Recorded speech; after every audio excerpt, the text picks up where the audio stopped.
Amados, guerra. Guerra é uma palavra que nós, seres humanos, estamos extremamente acostumados a ouvir. Extremamente acostumados mesmo a ouvir. Ouvimos elas quase que em todo tempo, de todas as formas, de muitas maneiras. Porque é bem fácil, ou melhor dizendo, é bem claro para nós, muitas vezes, nos identificarmos a guerra, mas não entendemos exatamente os reais motivos que levam as pessoas ou as nações a entrarem em guerra. E isso principalmente nos dias de hoje, em que tudo é muito rápido, tudo é muito veloz, mas de fato aquela notícia que chega a nós porque estourou uma guerra, será que de fato é realmente os motivos que nos trazem, são os reais motivos daquela guerra? No normal, no bojo, que a gente pode dizer, os motivos que levam as pessoas a guerrear, seja qual nível de guerra for, elas quase sempre optam por alguns desses motivos, sejam desentendimentos religiosos, sejam interesses políticos ou econômicos, ou ambos, os dois juntos, também disputas territoriais, e não um pouco rivalidades étnicas, assim como muitas outras razões ou outros motivos. Existe um livro que eu ainda não li, e desde que ele me foi chegado aos meus ouvidos, eu sempre tenho vontade, eu até separei ele para ler, mas eu ainda nunca peguei para lê-lo. O livro é um livro muito antigo. É um livro chamado A Arte da Guerra. Talvez alguns de vocês já tenham lido ou até ouvido falar. Ele é escrito por um japonês ou chinês, eu não lembro direito qual dos dois, não sei mesmo, não me vale a memória agora, mas eu acho que é japonês. E esse homem, ele escreveu o primeiro tratado, o tratado mais antigo a respeito da guerra. E ele, nesse livro, ele vai tratar exatamente da guerra como um todo, mostrar para nós o que é realmente a guerra. Pelo menos é essa a proposta do livro que ele escreve. Então ele escreve, e há algo interessante nesse livro que ele diz exatamente, e eu queria citar, porque eu não li o livro, mas eu estava pesquisando na internet, peguei esse trecho, e aí esse trecho é do livro, não é meu mesmo, não li, não posso dizer que eu li ainda, que eu já estou declarando, mas esse texto está lá no livro. Uma pequena frase dele, um pequeno trecho desse livro, ele diz assim, a respeito da guerra, e o que ele diz sobre a guerra, ele diz assim, que a guerra é o reino da vida e da morte. Dela depende a conservação ou a ruína do império. Urge bem regulá-la. Quem não reflete seriamente sobre o assunto evidencia uma indiferença condenável pela conservação ou pela perda do que mais se preza. E no final, esse homem, Sun Tzu, conclui da seguinte forma para ele o que é a guerra. Se a guerra ela tem essa concepção, quando a gente ignora, ele termina dizendo isso. Isso não deve acontecer conosco. Ele falando para o seu imperador, se eu não me engano é um japonês, e ele diz exatamente, imperador, a gente não pode ignorar a guerra, porque ela é vida e morte. Se a gente ignorar, a gente pode não estar levando em consideração exatamente o quê? A conservação ou a perda daquilo que nos é mais valioso. E é exatamente sobre isso que nesse texto a gente vai tratar nessa noite. O que a gente não pode deixar de considerar? O que a gente não pode parar para ponderar e refletir sobre a guerra? É não considerar que se nós não fizermos isso, ou seja, fazer a guerra, a gente pode colocar em xeque a conservação de tudo aquilo que preza, do que é mais valioso para nós. E o nosso texto bíblico é o primeiro relato nas Sagradas Escrituras da guerra. A Bíblia declara que, bem claramente, o nosso texto vai dizer, claro, e nitidamente para nós, que temos agora uma guerra. 5 reis contra 4 reis. E esses 5 reis enfrentam-se numa batalha. E o que é mais impressionante nessa história é que dentro desses 5 reis, que aparentemente, em maior número, deveriam levar vantagem nesses 4 reis. Todavia, esses 4 reis vencem essa coligação de 5 reis. Nesse grupo de 5 reis havia um homem, que a Bíblia aponta, é Ló. Ló foi um homem que saiu do capítulo de número 3, dividiu, se separou do seu tio chamado Abraão, porque ele olhou para as campinas e disse: Campinas é bem melhor para o meu gado, para o meu rebanho, então eu vou levá-lo ele para lá. E Abraão vai para o outro lado. Se ele escolheu a esquerda, Abraão estava indo para a direita. E à medida que Ló ia acampando, à medida que Ló ia armando as suas tendas, ele ia se aproximando de Sodoma. E o capítulo 13 nos diz que Sodoma e Gomorra tinham homens extremamente pecaminosos, extremamente malvados diante do Senhor. Então, quando entra-se no capítulo 14, Ló já estava em Sodoma.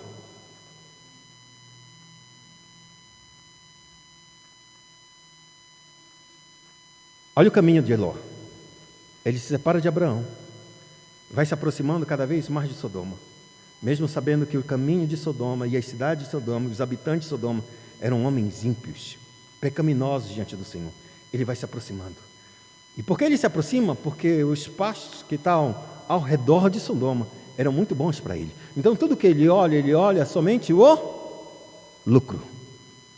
Ele não depende mais de Deus, ele olha o lucro. E a Bíblia diz que ele tem riquezas, muito gado, de maneira que eles não podiam estar junto com o seu tio Abraão, que também igualmente eram muito ricos. O fato é que Ló, ele se aproxima. E agora ele já não se aproxima, porque quando a guerra estoura, ele está dentro da cidade de Sodoma e Gomorra. Outro fato que é importante nesse nosso texto é que Ló não foi para a guerra. Ló ficou em Sodoma e Gomorra.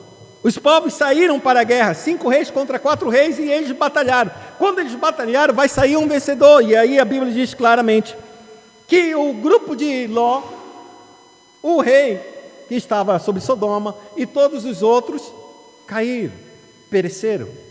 E os 4 reis que saíram vencedor, eles saíram avançando e foram pegando todo mundo, todos os despojos, entraram na cidade, pegaram as pessoas, levaram elas cativas, e Ló foi junto, bem como todos os seus bens. Segue a história que então Ló, já distante, levado cativo junto com todo o povo, não tendo mais nada em ninguém, a Bíblia diz que um dos homens dessa batalha saiu e lembrou-se que Ló era sobrinho de Abraão e foi até Abraão. Abraão já era um homem de respeito, já era conhecido. É por isso que esse homem vai até lá. E ele corre até Abraão e diz: Abraão, vieram os inimigos e pegaram, venceram Sodoma, venceram Gomorra, teve uma grande batalha e eu escapei, e eu quero te dizer que eu sei que tu não fazes parte desta guerra, que tu não tem nada a ver com essa guerra, mas o teu sobrinho foi levado cativeiro. A Bíblia diz que Abraão, então, ele se levanta, junto com os seus aliados, seus vizinhos e amigos, 3 grupos de famílias, e ele levanta um exército da sua própria casa, 318 homens, e marcham para a batalha, para tentar resgatar Ló e tudo que ele tem. E a Bíblia declara que eles vão e vencem a batalha. E ao vencer a batalha, lembre-se, 4 famílias venceram um exército de 4 reis. E esses 4 reis venceram um exército de 5 reis. Abraão com apenas 4 famílias, e o exército dos homens dele era apenas de 318. A gente não sabe quantos tinham dos homens dessas 3 famílias que se aliaram a Abraão. Só sei que foi o suficiente para Deus dar a vitória a Abraão, resgatar Ló e resgatar todo o povo e todos os seus bens e trazer de volta. A história podia terminar ali e a gente estaria com uma história muito incrível, muito épica e muito maravilhosa diante dos nossos olhos. Só que o escritor, no caso Moisés, escrevendo essa história, ele não diz que a história termina aí. Com a vitória de Abraão, Abraão está retornando para o seu acampamento, está voltando para a parte de Sodoma para deixar o povo lá. A Bíblia declara que 2 reis vão se encontrar com Abraão. Esses 2 reis que vão se encontrar são 2 personagens emblemáticos nas Sagradas Escrituras. O primeiro rei é o rei de Sodoma, que se apresenta, mas ele não fala nada. Pelo menos é isso que dá a entender, mas na verdade ele já disse. E a gente vai entender só depois. E o segundo rei que se apresenta é Melquisedeque, um rei sacerdote de Salém, que é Jerusalém. E esses 2 vão apresentar propostas para Abraão. Cada um com uma proposta diferente, cada um com uma intenção diferente. E essas 2 propostas vão chegar a si mesmo diante de Abraão. E é isso que nessa noite a gente vai estudar, para que a gente possa entender por que é necessário que a gente vá à guerra, qual é o motivo da nossa guerra e qual é a guerra que nós temos que correr. Qual é a guerra que nós temos que travar? Porque eu quero dizer nessa noite que todos nós estamos em guerra, e estamos em guerra. Porque assim como o autor daquele livro, A Arte da Guerra, ele disse que a guerra é vida ou morte. É disso que Deus está nos apresentando nessa noite. Você está numa guerra, seja bem-vindo. Só que nós precisamos entender que guerra é essa. Porque de muitos púlpitos estão se falando de guerras. Uma de guerra de espada, de foice, outras guerras de dinheiro, outras de poder. Mas Deus está falando para nós que nós estamos numa guerra e nós temos que saber qual é a guerra que nós vamos guerrear e que motivo nós vamos entrar para estar nessa guerra. E esse texto ele vai falar para nós qual é a guerra que a gente tem que guerrear. E por quê? Qual é o motivo que nós entramos em guerra? E é baseado nisso, e somente nisso, que a gente vai meditar nas Sagradas Escrituras, para que a gente possa entender claramente a vontade do Senhor para as nossas vidas nessa noite. O texto é grande, mas o texto vai responder para nós essas 2 principais perguntas. Por que entramos numa guerra? E qual é a guerra que nós devemos guerrear? Porque fato é, claro, que estamos já em guerra. E quando a gente responder essas 2 perguntas, somente essas 2 perguntas, isso vai definir o estilo de vida que nós vamos viver a partir de agora. Que tipo de vida nós escolheremos para viver nesses poucos dias de vida que temos pela face da terra? Se a gente responder de maneira errada essas perguntas, quero dizer que a nossa vida vai ser muito triste e vazia. Mas se respondermos da forma correta, como Deus deseja que nós venhamos responder, o fim vai ser glorioso. Então, a primeira coisa que eu queria mostrar para vocês, vamos ler o verso de número 1 e de número 1 até o verso de número 3. Ele vai nos relatar exatamente que há uma guerra. Verso 1 diz assim: sucedeu naquele tempo que Anhel, rei de Siná, Arioque, rei de Elazar, Kedor Leomer, rei de Elão, e Tidal, rei de Goim, fizeram guerra contra Bera, rei de Sodoma, contra Birza, rei de Gomorra, contra Sinabe, rei de Admar, contra Semeber, rei de Zeboim, e contra o rei de Bela, que esta é Zoar. Todos estes reis se juntaram no vale de Sidim, que é o mar salgado. A guerra estava em curso. A guerra estava procedendo. Não importasse quem estivesse perto ou quem estivesse longe, quem soubesse ou quem não soubesse, já estavam em guerra. E a guerra era, como tinha dito, 5 reis contra 4. E como começou essa guerra? Essa guerra não começou naquele tempo. A guerra começou muitos anos atrás, porque a Escritura diz que por 12 anos esse rei de Elão, Kedor Leomer, ele liderava e subjugava todas as nações, todos esses 5 reinos. Junto com os seus aliados de 4 reinos, ele subjugava. E as pessoas que o enfrentaram, eles olharam para esses reis, viram as suas forças e se submeteram ao seu senhorio. Se tornaram escravos, se tornaram vassalos, e ao se tornarem assim, pagavam altos tributos. Mas eles, na sua consciência, disseram: talvez seja bom. Não entrar em guerra, não fazer a guerra, talvez seja bom. Porque se a gente entrar em guerra, talvez a gente morra e perca tudo que a gente tem. Mas ainda vivendo, a gente ainda pode viver e continuar vivendo aqui, mesmo com toda a dificuldade. A pergunta é certo a gente não entrar em guerra? É certo a gente viver como cativo? A Bíblia declara que eles ficaram com essa servidão por 12 anos. Depois de 12 anos, eles não aguentaram mais. Aqueles 5 reis se levantaram e disseram: não vamos mais pagar tributos, não vamos mais dar impostos, não vamos mais fazer nada. Você vai viver para lá e a gente vai viver aqui, porque a gente já não suporta mais essa opressão, essa carga miserável que está caindo sobre nós é extremamente opressiva e a gente não vai continuar dessa forma, se submetendo aos teus ditames. No 13º ano, a Bíblia declara que eles se romperam. Passado-se 1 ano que o rei não recebia mais os seus impostos, as suas taxas, o que é que eles fizeram? No 14º ano, o rei vai se levantar e vai levantar-se guerra. Só que o detalhe, a Bíblia declara que o rei não levanta-se logo contra os reinos de Sodoma, Gomorra e todos os outros reinos, os outros 5 reinos. Ele tem que avançar na região, e quando ele vai avançando na região, ele vai destruindo todo mundo. A ira desse rei era muito forte.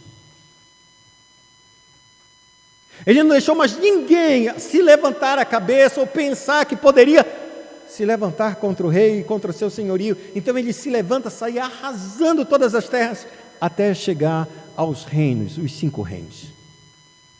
E o texto é bem claro para nós, e eles se levantaram. E qual é a razão pela qual ele vai se levantar? Qual é a razão deles entrarem e irem à guerra? A razão é bem simples e bem clara. Os motivos dessa guerra, apenas 2. A primeira, conservar o território que Elão já tinha. Eles tinham domínio sobre toda aquela região e agora estão se rebelando. Eu quero meu território de volta, eu quero conservar esse meu domínio. Segundo, eu quero dominar sobre todas as pessoas que estão debaixo desse território.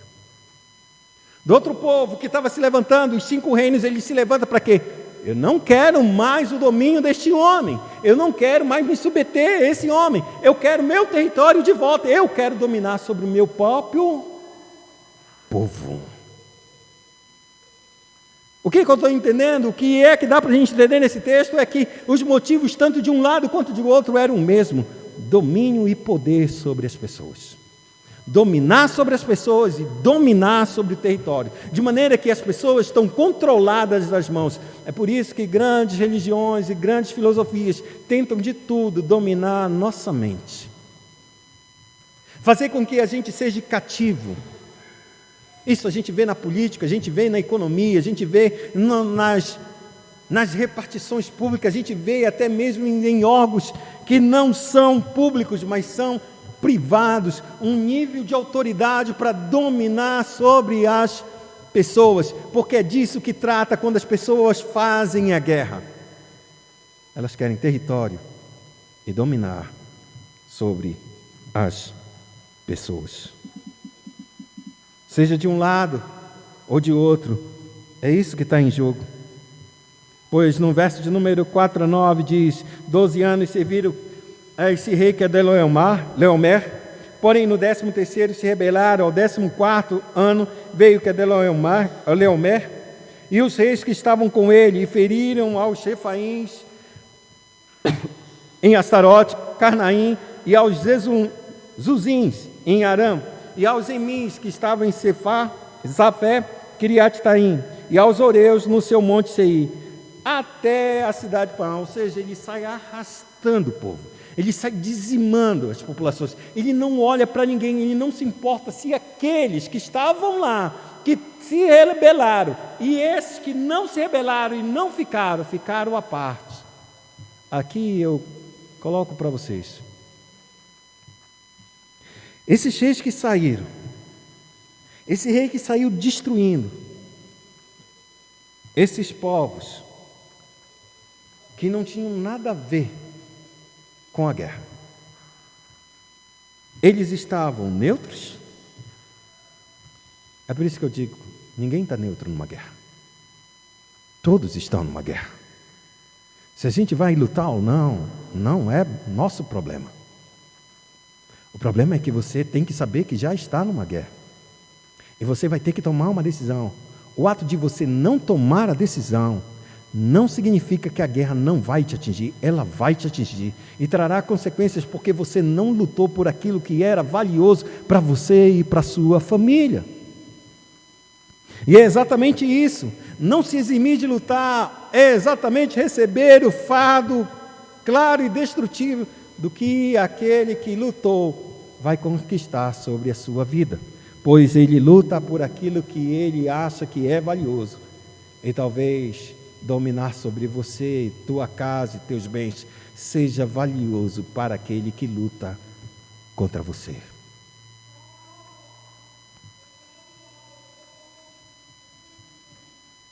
Detalhe, como eu tinha falado antes, Ló não foi para a guerra. Os versos de 10 a número 12 diz algo interessante para nós. Ora, no vale de Sidim estavam poços cheios de betume. Os reis de Sodoma e de Gomorra fugiram, alguns caíram neles, e os restantes fugiram para um monte. Tomaram, pois, todos os bens de Sodoma e de Gomorra e todo o seu mantimento, e se foram. Apossaram-se também de Ló, filho do irmão de Abraão, que morava em Sodoma, e dos seus bens, e partiram. Ele achou que a luta não vinha contra ele. Ele achou que a guerra nunca chegaria a ele. Ele achou por ter muita riqueza e muito poder e muitas riquezas. Ele achou por ele ser importante na cidade de Sodoma, porque agora ele é importante.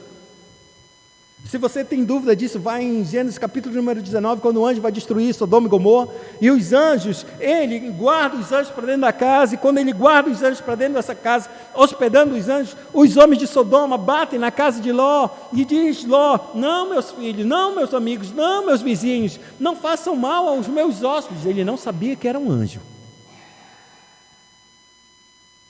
Vou dar minhas 2 filhas para vocês, vocês podem fazer delas o que vocês quiserem, mas vão me desonrar se pegarem esses homens, porque ele está sob os meus cuidados.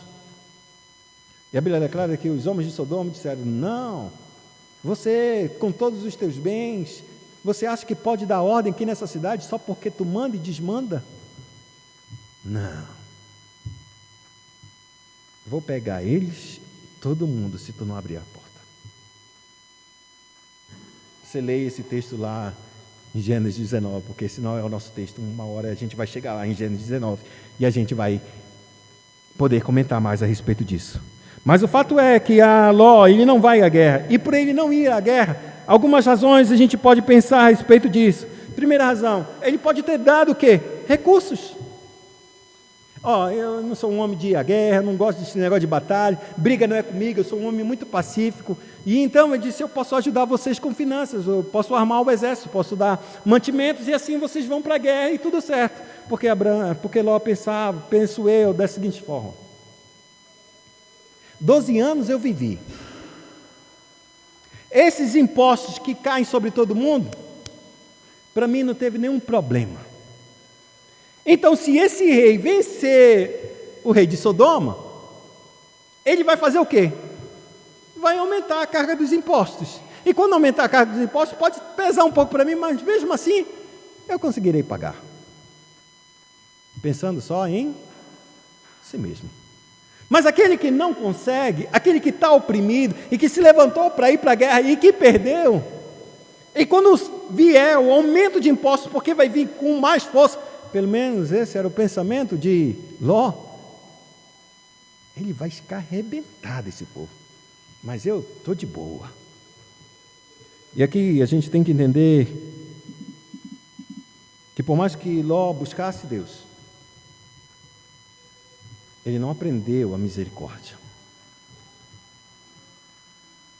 O fato dele olhar para as campinas de Sodoma e de Gomorra mostrava claro o desejo dele, de sua ambição egoísta.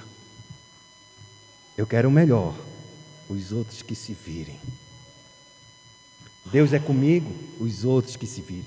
Deus tem me abençoado, os outros que se virem. E é exatamente isso. Quando ele perde, tudo que ele não entende é quando a guerra perde, quando os reis que estavam ao seu lado perderam, as consequências que ele imaginava não tinha nada a ver com isso.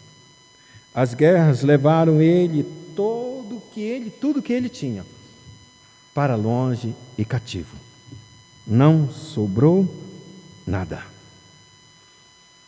Então a gente tem que pensar bem claramente que porque a gente não faz as guerras, tudo que aquilo que a gente mais preza, a gente pode vir a perder. E aqui é interessante porque a história nos mostra muito isso. A Bíblia é clara que no tempo de Hitler, quando ele se levantou na Alemanha nazista, ele se levantou apenas como um partido político, uma voz que falava. De repente começou a haver segregações e segregações para o tempo dos judeus. Os judeus começaram a ser segregados em um determinado tipo de bairro. Ninguém mais podia morar nesse bairro aqui. Vamos pensar aqui para o Alto Paraíso, é como se ele pegasse, vamos pegar o Paraizinho e vamos colocar todo tipo de judeu para ali, porque judeu, eles vão se entender muito melhor. Então, e fizeram um monte de propaganda, e todos os judeus que moravam em qualquer parte da Alemanha nazista se voltaram e ficaram segregados nesses bairros.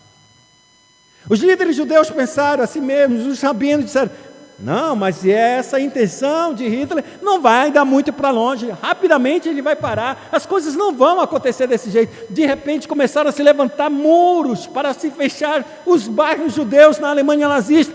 E o que é que os judeus pensaram? Disseram, não, isso ele não vai estar pensando, isso não vai muito para longe. Existem muitas pessoas que olham para a gente, que amam a gente. Não tem como as pessoas nos segregarem ao ponto de nos fazerem totalmente distante dessa nação.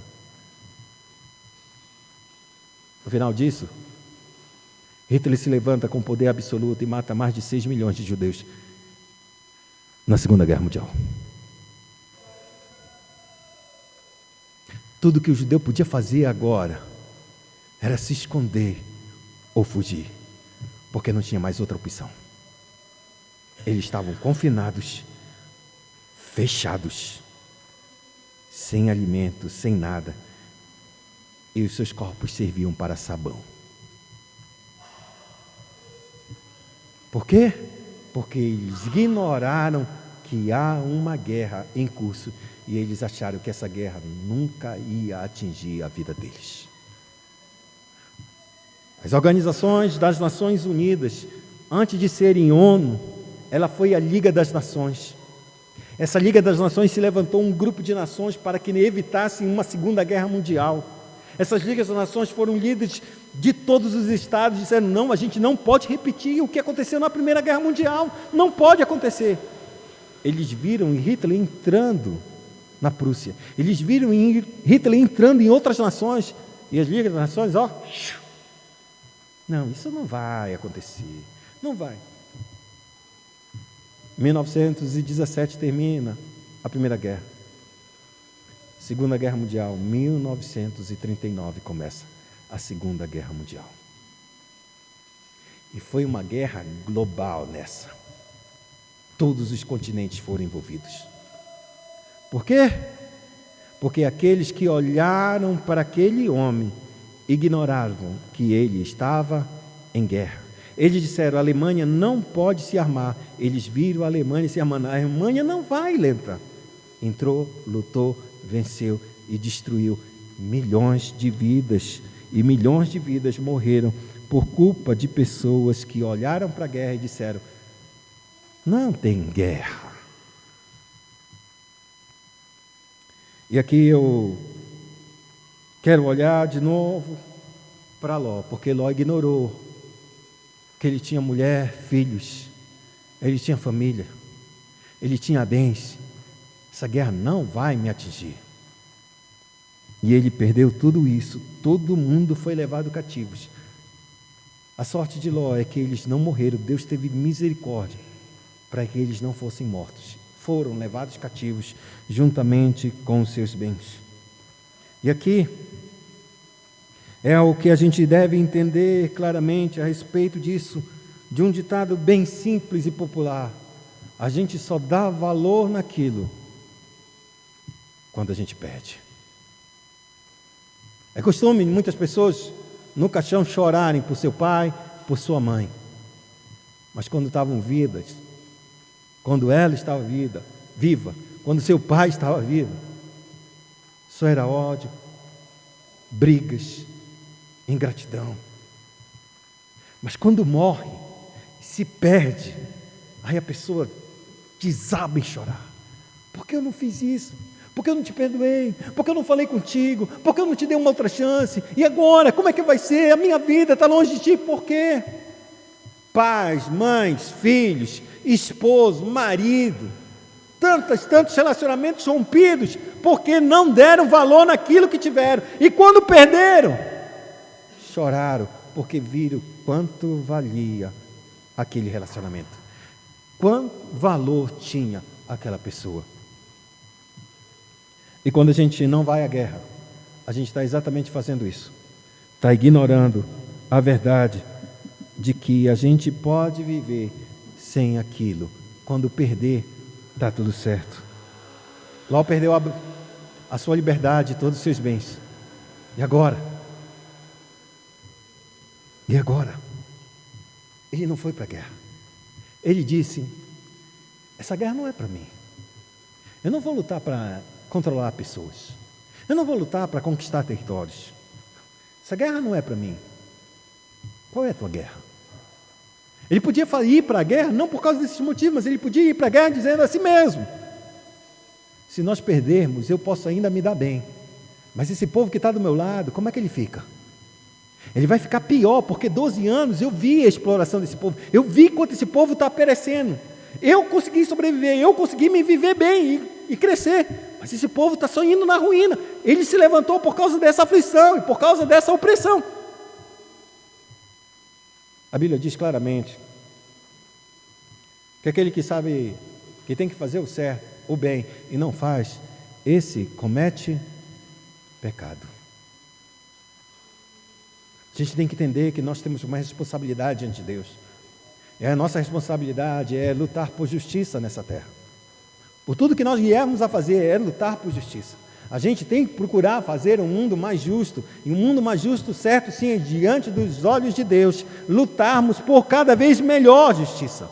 Pois assim Deus exige que nós venhamos a lutar. Ainda que esse mundo a gente jamais venha encontrar uma justiça perfeita, mas enquanto depender de nós, a gente faz o melhor para as pessoas. A gente caminha na justiça para o melhor das pessoas e para o nosso bem e para a alegria de Deus. Ainda que muitas vezes a gente não consiga essa tal proeza de ver o mundo ou o mundo em que a gente está e convive plenamente justo. Mas fato é que o que acontece é que algo maravilhoso tem para nós e nós devemos caminhar nessa justiça. No verso de número 13 ao verso de número 16 há um fato alarmante agora. Aquele também que não foi para a guerra, aquele também que não sabia da guerra, aquele que não estava nem a ir para a guerra chegou até ele. Mas será porventura que Abraão não sabia da guerra? Os versos 13 a 16 diz assim, ou melhor, 14 ao 16. Porém veio um que escapara e contou a Abraão, o hebreu. Este habitava junto dos carvalhais de mãe, o amorreu, irmão de Escol e de Aner, os quais eram aliados de Abraão. Ouvindo Abraão que seu sobrinho estava preso, fez sair 318 homens mais capazes, dos mais capazes, nascidos em sua casa, e os perseguiu até Dan. E, repartindo contra eles de noite, ele e seus homens feriu-os e os perseguiu até Obá, que fica à esquerda de Damasco. A pergunta é: qual foi o motivo que Abraão vai entrar nessa guerra? O motivo é bem claro: resgatar o seu sobrinho. Resgatar o seu sobrinho. Só que Abraão, ele não vai sozinho para essa guerra. Ele está do lado de algumas pessoas que eram seus aliados, e esses aliados vão junto com ele. Só que o que é interessante nessa história é que a Bíblia diz claramente, foram com eles essas famílias, essas 3 famílias. Todavia, a Bíblia diz claramente, 318 servos dos mais capazes. Ou seja, não foram homens despreparados que foram à guerra com Abraão. Não foram homens que não foram treinados para a guerra. O que dá a nos entender que Abraão já estava sendo preparado para a guerra. Era um homem pronto para o combate. Era um homem pronto para a guerra. Quero te dizer uma coisa, quando Abraão pensou e viu que Ló se afastou, e ele estava caminhando na direção da cidade mais corrupta daquela Canaã, ele entendeu, esse negócio não vai prestar. O caminho que ele está trilhando é um caminho muito perigoso e provavelmente vai se dar mal.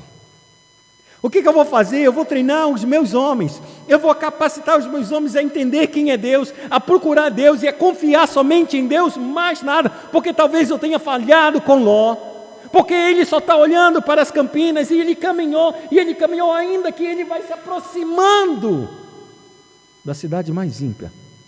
Ele não tem medo, ele não tem receio. E quando a gente não está preparado para guerrear, a gente vai sucumbir à guerra. Quando a gente não está preparado para a tentação, a gente vai cair dela. Quando a tentação está nos atraindo e cada vez mais perto dos lugares que Deus diz, isso não é para você, vai chegar um ponto que você vai morar nesse lugar. E você só vai perceber que esse lugar é terrível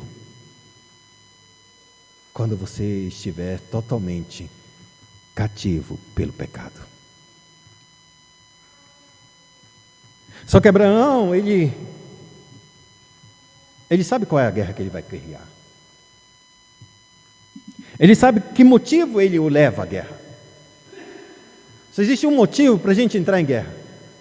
E o motivo é resgatar alguém que está cativo. Só esse motivo. Todos nós estamos em guerra.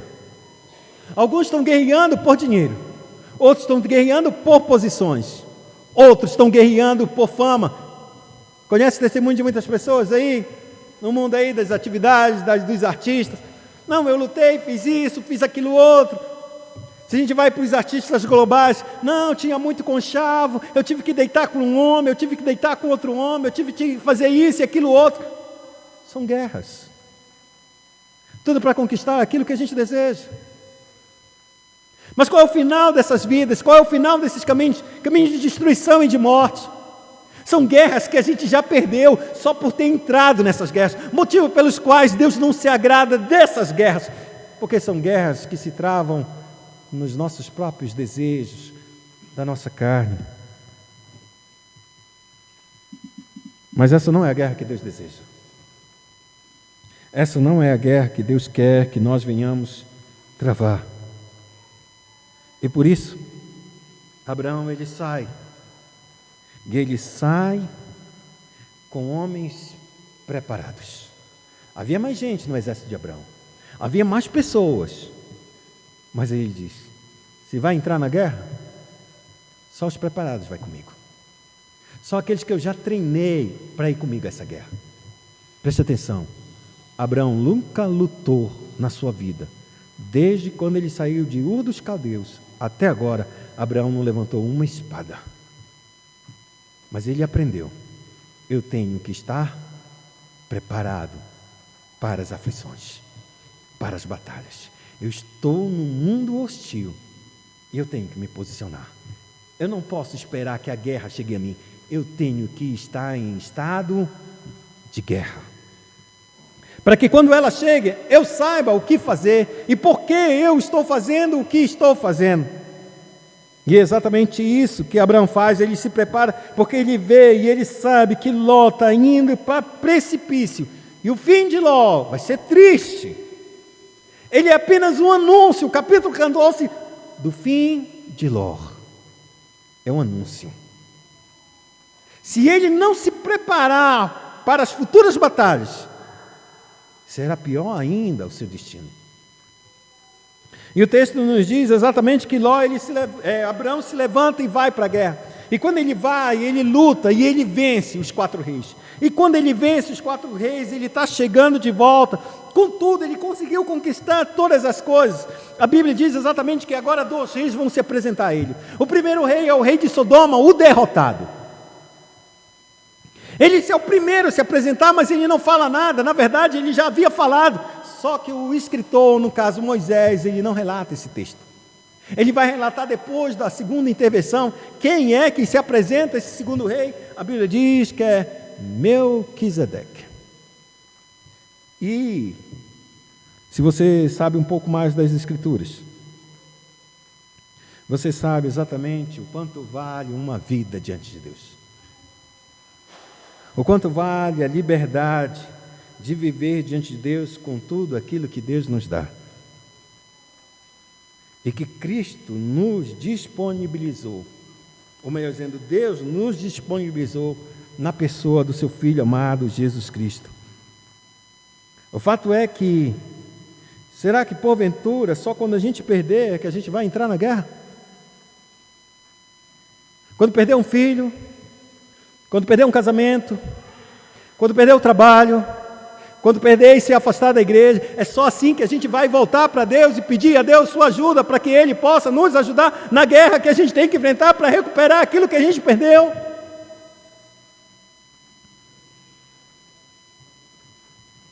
A guerra que Abraão escolheu, ele foi uma guerra para salvar vidas, para restaurar famílias, restaurar nações, não para granjear riquezas, honras, ou poder, ou controle sobre as pessoas. Porque o seu motivo era bem claro, ele vivia para Deus. E se ele vive para Deus, somente Deus tem o poder de controlar a minha vida e a sua vida. Nós não estamos numa igreja em que esse pastor aqui está conduzindo suas vidas para obedecer à minha pessoa, a minha voz, a minha palavra, a minha autoridade. Vocês não vão me ver isso. E se um dia vocês me verem, levantem-se e me repreendam. Porque só Deus é o teu rei e é o teu Senhor. Não há mais ninguém.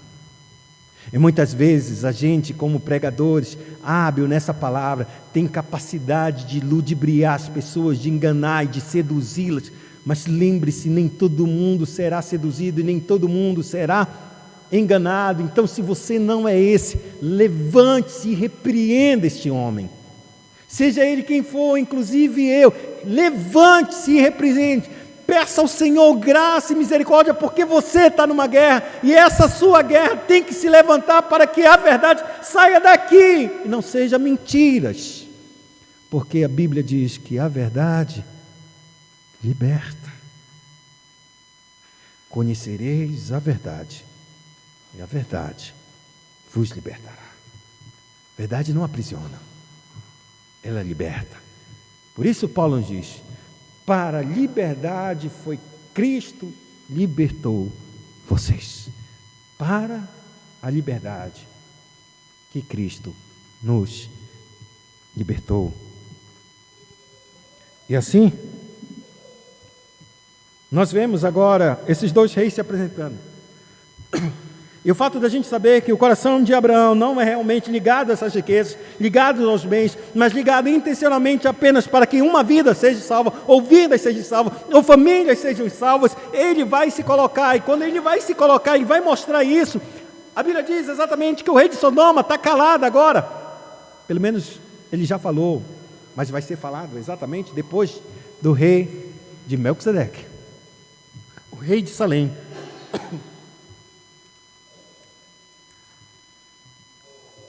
Versos 16 a 20 fala exatamente a respeito disso.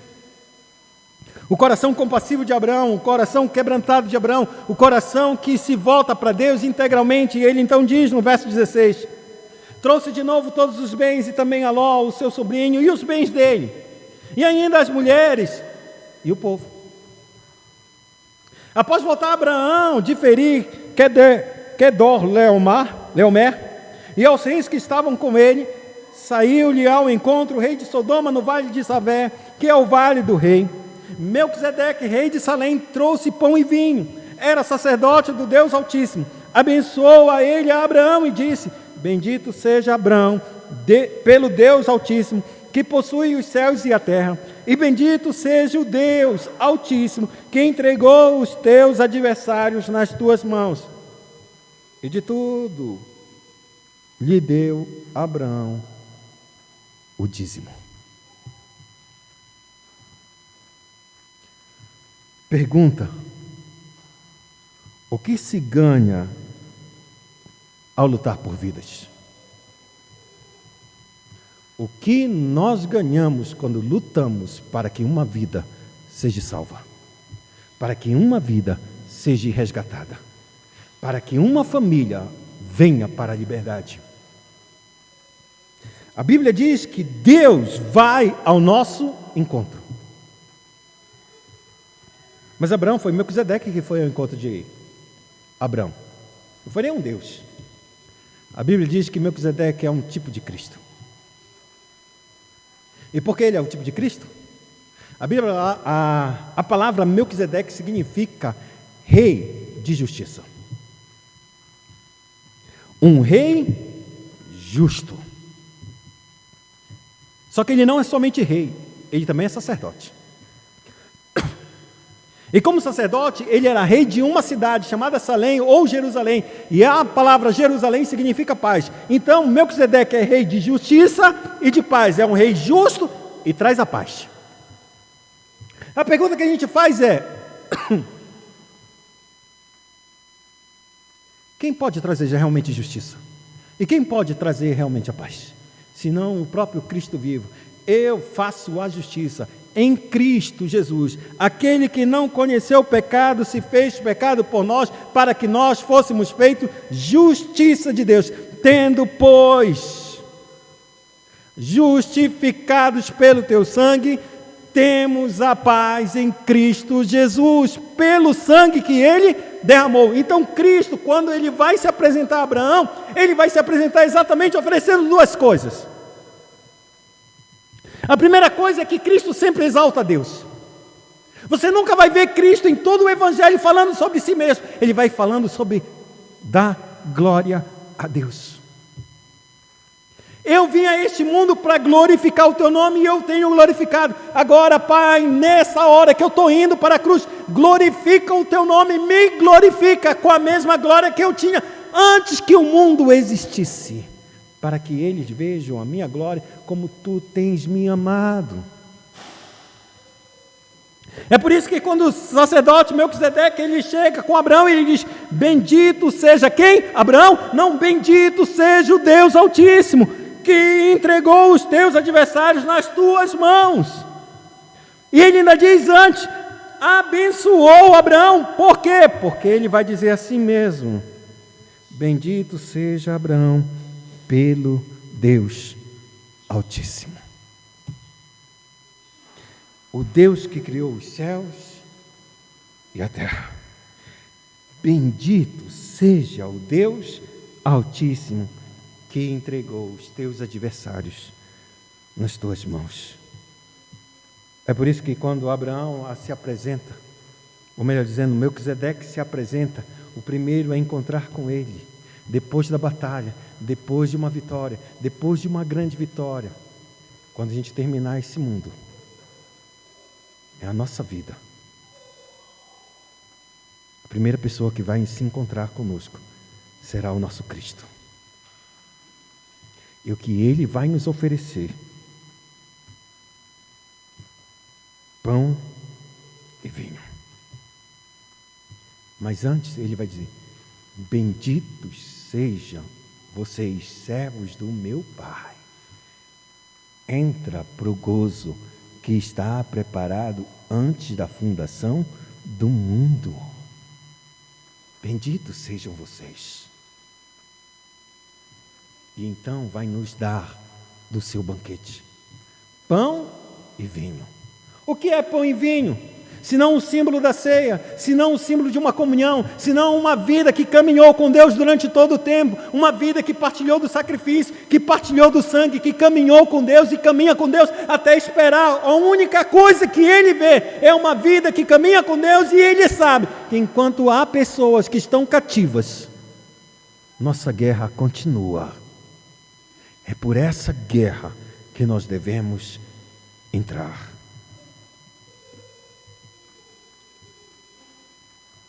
E aqui a gente pode pensar exatamente isso. Senhor, estamos em guerra. A pergunta é: estamos? Você está? Qual é a guerra que você quer guerrear? Qual é a batalha que você está travando? É por almas?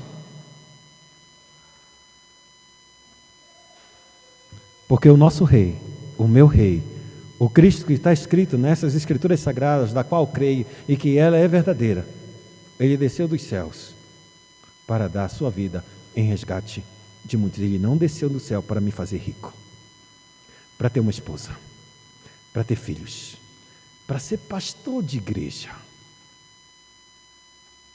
Ele desceu do céu para me resgatar do império das trevas e me levar para o reino do Filho do seu amor, no qual nós temos a redenção no seu sangue. Qual é a guerra que tu está lutando? Por que você está brigando? Olha para o teu coração e vê se tu está lutando para as guerras do Senhor. Será que as tuas guerras só é para você mesmo? Você só está pensando em você? No próximo dia, no próximo mês, no próximo ano? Será que os teus planos são isso que Deus está pedindo? Porque do teu lado há uma eternidade que está talvez perecendo, e você está salvo, não é?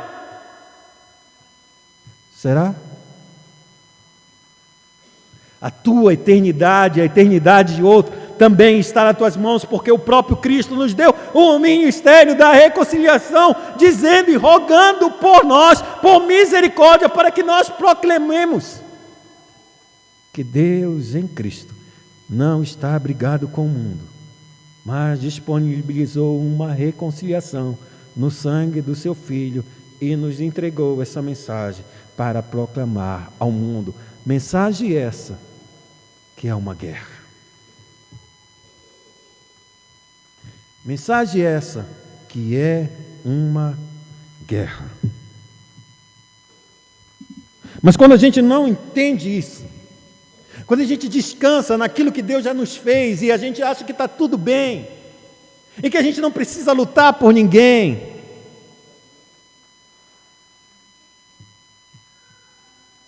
segue o texto. E o texto é bem claro porque o rei de Sodoma se apresenta. Abraão está certo disso.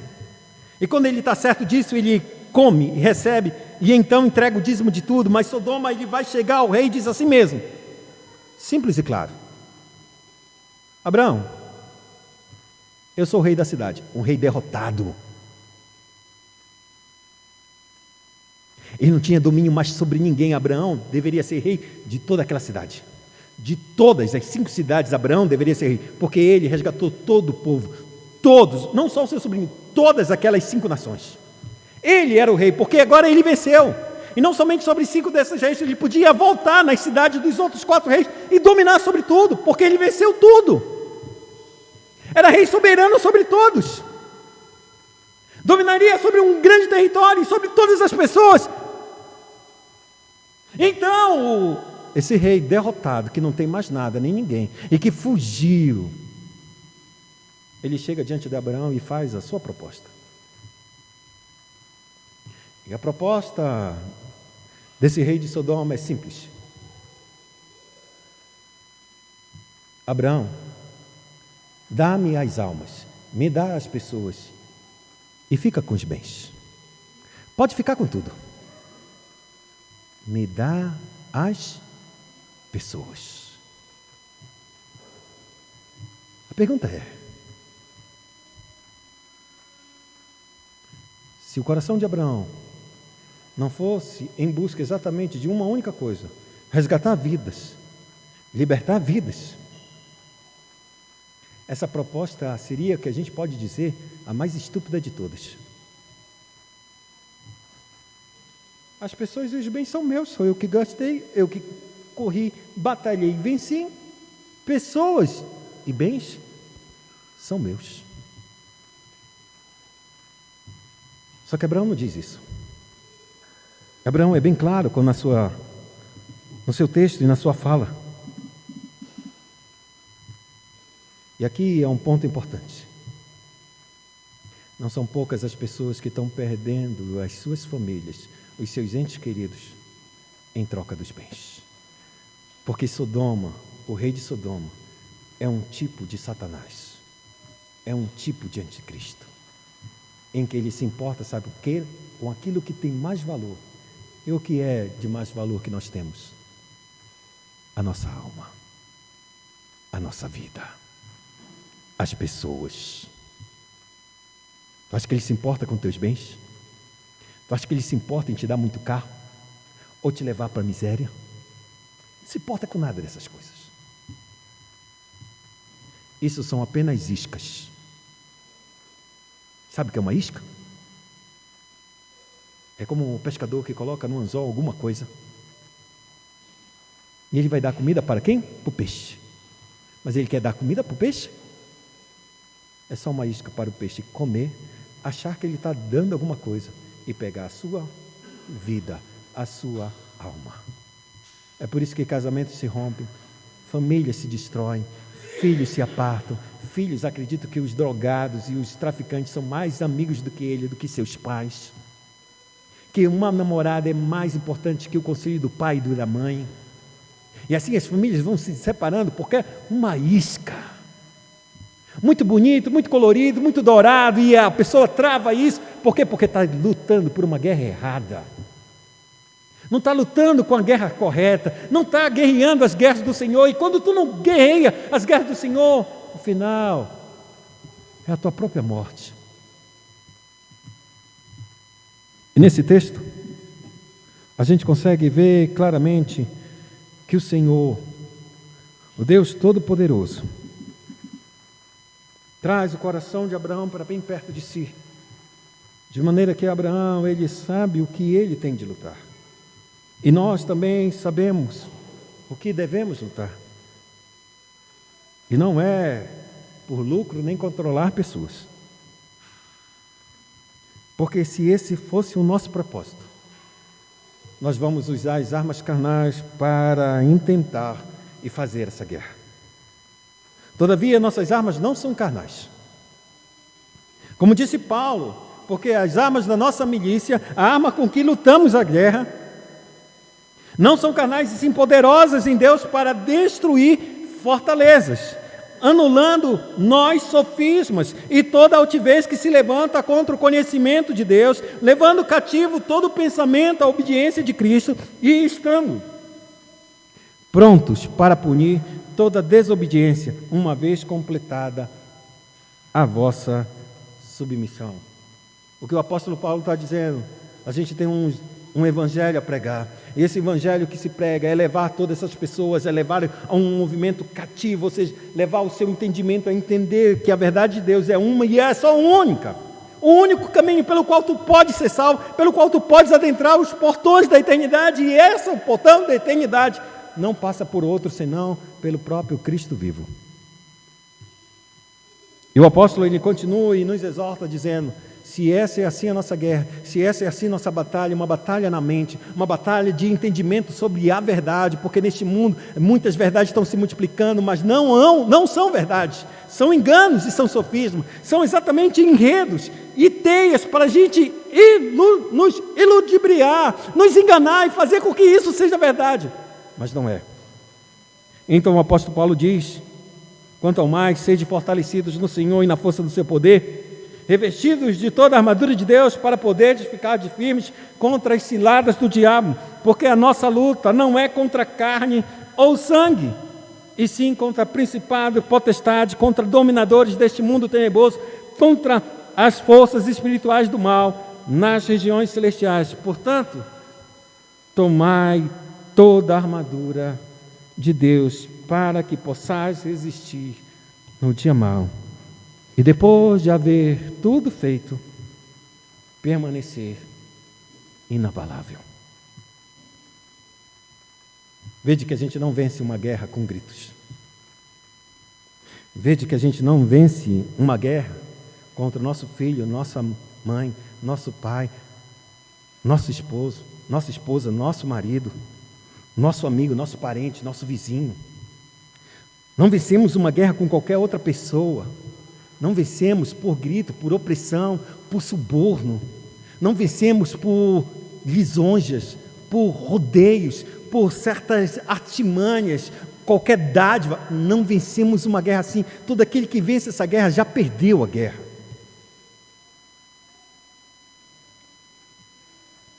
Não vencemos por isso. E ainda que você se sinta um vencedor, no final, você vai ver a dor da sua vitória. A dor de ter perdido um pai, uma mãe, um irmão, um amigo, um vizinho. Porque você guerreou com as armas erradas.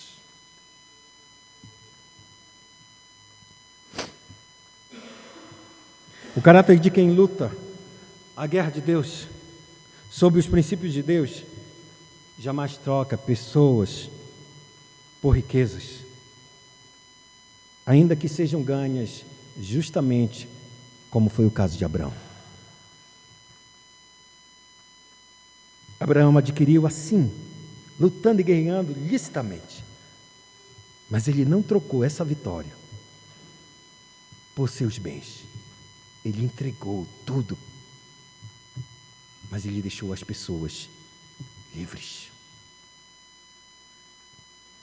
E o fato disso, e eu encerro, são as palavras que Abraão disse: juro que nada tomarei de tudo que te pertence, nem um fio, nem uma correia de sandália, para que não digas, eu enriqueci Abraão. Nada quero para mim, senão os que os rapazes comeram e a parte que toca aos homens de Aner, Escol e Manre, que foram comigo, estes que tomem o seu quinhão, o seu direito. Quanto a mim, que fui para a guerra e resgatei as pessoas, quero nada. Os meus soldados que eu treinei, que foram, eles comeram, é a parte deles. Os meus amigos que foram comigo, eles que decidem o que eles querem, se eles quiserem. Mas quanto a mim, quero nada, porque um dia tu vai te levantar e vai dizer que tu me enriqueceste, que foi por causa de toda a minha grandeza que eu tenho, vieram das tuas mãos. Mas a minha riqueza, e a minha grandeza, e a minha honra, procedem somente de Deus, aquele a quem eu como pão e vinho, que comungo com Ele, que ando com Ele, que sirvo diante dEle, e que entrego os meus bens a Ele. De tudo que Abraão ganhou, entregou-lhe o dízimo. Essa resposta, amados, leva-nos a mostrar a disposição agradável de Abraão de sempre agradecer a Deus e também ser justo com aqueles que lutaram com ele. Mas algo mais interessante para nós, que eu quero encerrar nessa noite, é que a gente entenda de onde vêm essas guerras, de onde procede tanta guerra. Tiago vai dizer claramente a respeito de nós que existe uma guerra interior. E essa guerra, ele diz, senão são dos prazeres que militam em nossa carne. Cobiçais e nada tendes, matais e invejais e nada podeis obter. Viveis a lutar e a fazer guerras. Nada tendes, porque não pedis. Pedis e não recebeis, porque pedis mal, para esbanjardes em vossos prazeres infiéis. Não compreendeis que a amizade do mundo é inimiga de Deus? Aquele, pois, que quiser ser amigo de Deus, aquele, pois, que quiser ser amigo do mundo, constitui-se inimigo de Deus. Ou supondes que em vão a Escritura afirma: o Espírito que habita em vós arde em ciúme pela minha vida e pela sua vida. Então, Tiago, ele termina dizendo: Deus em Cristo, que fez habitar esse Espírito, que anseia por nós, que os nossos desejos sejam para Ele diz: Deus dá graça, muita graça. Assim, Deus resiste aos soberbos, mas dá graça aos humildes. Portanto, sujeitai-vos a Deus e resisti ao diabo, e ele fugirá de vós. O fato é que estamos em guerra. E por que estamos em guerra? Esse princípio não pode ser negado por nós. E a guerra está lá desde o início. Quando a gente olha Gênesis, no capítulo 1, verso 27, quando Deus formou o homem, Deus disse ao homem: tenha ele domínio sobre todos os peixes do mar. Mas no verso de número 28 ele diz: sede fecundos, multiplicai-vos, enchei a terra, sujeitai-a. No verso 26 ele diz: domina. No verso 28 ele diz: sujeitai-a. Um mundo perfeito, com um homem perfeito, criação perfeita. O que não está sujeito a este mundo?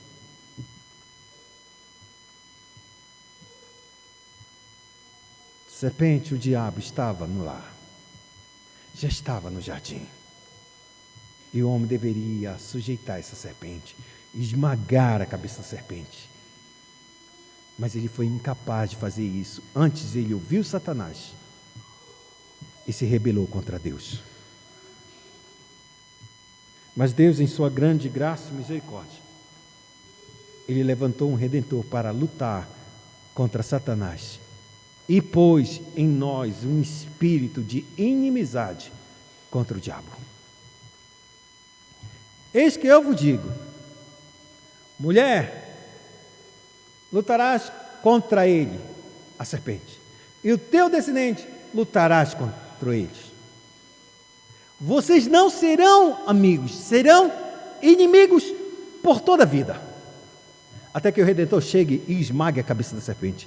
Esse Redentor veio e ele é Cristo Jesus.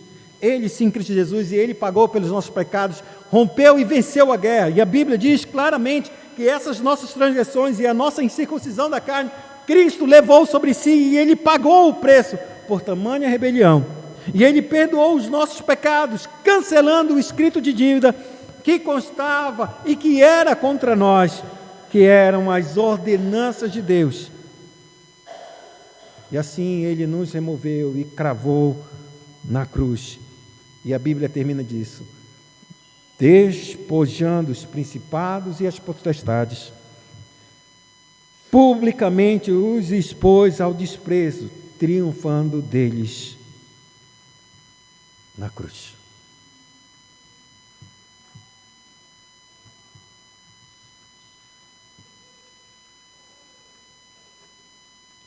Cristo venceu. Ele está nos chamando para a guerra. Ele está convocando todos a lutarem pelo Evangelho, pela batalha da fé em Cristo Jesus. E a partir de segunda-feira a gente vai se levantar em guerra somente com esse propósito. Passaremos a 21 dias de jejum e oração nessa igreja. Eu não sei como você vai fazer esses teus 21 dias, eu não sei. Porque o que a Bíblia tem me chamado a atenção e tem me colocado é que eu tenho visto vidas e famílias aqui sendo destruídas, e eu não fui chamado para olhar para a guerra e não fazer nada. Durante 4 meses eu tenho sido pastor de vocês, 4 meses eu estou aqui, e eu vi muitas famílias, eu vi muitas vidas quebradas nessa igreja, eu vi muitas vidas que não sabem quem é o Senhor Jesus, não sabem o senhorio dele, e eu me entristeço muito, mas eu sou responsável diante de Deus para entrar nessa guerra, e eu convoco a igreja da mesma forma para estar junto comigo, por 21 dias, com 3 alvos específicos. Pela classe de catecúmenos que a gente começou hoje, que há mais de 10 anos não tem classe de catecúmenos nessa igreja, e se a gente não tem classe de catecúmenos, ou seja, classe de pessoas que estão fazendo os primeiros passos da fé, o que a gente espera de uma igreja como essa? O que a gente vai esperar de uma igreja que não ensina aqueles que devem ir, estar diante de Deus e caminhar com Deus, como vai preparar para a guerra? 10 anos sem uma classe? Isso é vergonha para nós. Isso não é culpa do pastor que estava aqui, é culpa da igreja, porque a igreja é responsável para olhar para os pastores aqui e disserem: você está errado. Quando vocês me verem uma posição errada na minha vida, eu estou dizendo para você: você se levante, se coloque, isso é errado, não pode ser assim, o reino de Deus não é assim. Classe de catecúmenos, as pessoas têm que conhecer Deus e têm que viver para Deus. Deus tem que ser Senhor dessas pessoas. Segundo alvo, os casais dessa igreja. Vi muitos casais quebrados aqui. É tristeza para nós, amados. A gente não pode olhar um casamento quebrado e só apenas chorar.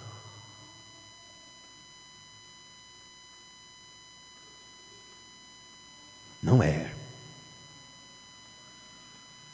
Deus vai te cobrar, porque você conhecia essas pessoas e nunca se levantou para lutar por elas, por suas famílias. Terceiro, a gente vai orar pelos filhos dessa igreja. Esses que correm aqui na igreja, que talvez você diga: que coisa mais terrível, ninguém para. Estou nem aí. Esses são os filhos nascidos na nossa casa, que vão travar as batalhas do Senhor no futuro, e que estarão nesse lugar para dizer: o Senhor reina, Ele é meu Senhor, Ele é o Senhor dos exércitos. Os nossos filhos não serão dados ao mundo, é herança do Senhor, e voltarão para o Senhor na presença do Senhor. São esses 3 alvos, são 3 semanas inteiras de jejum e oração. O jejum eu não sei como você vai fazer, se você vai começar de 6 horas da manhã e vai terminar às 6 horas da tarde, se você vai ter apenas 1 hora de... eu não sei como você vai fazer. Mas você está obrigado a orar 3 vezes na semana. O que eu não te obrigo é você entrar nessa batalha. Eu estou te convocando. Deus está te convocando. Mas você pode fazer como Ló. Minha família está bem, está tudo muito bem. Você sabe o fim que deu Ló. Se a tua família está bem, ore para conservar o que tem. Porque, como disse o autor, uma guerra é para a vida e para a morte. Uma guerra se trava para a gente conservar aquilo que a gente tem ou perder aquilo que a gente tem de mais valioso. A família está bem? Luta diante de Deus para ela permanecer bem. Tua família não está bem. Lute para Deus conservar e restaurar tua família. Que Deus em Cristo nos abençoe. Soberano Deus e Pai Celestial, eu te agradeço, Senhor, por Tua palavra, por essa mensagem, Senhor. Que o Senhor possa mover nossos corações e levar-nos, Senhor, a lutar as Tuas guerras, não as nossas, Senhor. Não por posição, não por cargo, não por nada, Senhor. Levemos, Senhor amado, os nossos corações a lutar por aquilo que é valioso, e o que é valioso são as nossas vidas diante da Tua presença. Assim nós te pedimos, Cuida de cada um, abençoa a tua igreja, cubra a tua igreja, mova os corações, porque tudo que nós viemos a fazer deve ser feito de coração ao Senhor, ainda que nós venhamos sacrificar qualquer coisa, não é nada perto daquilo que tu sacrificaste, para ter cada um de nós ao teu lado, comendo o pão e bebendo do vinho da nova aliança. Que Deus em Cristo seja conosco, para a tua glória e para o teu louvor, em nome de Jesus. Amém.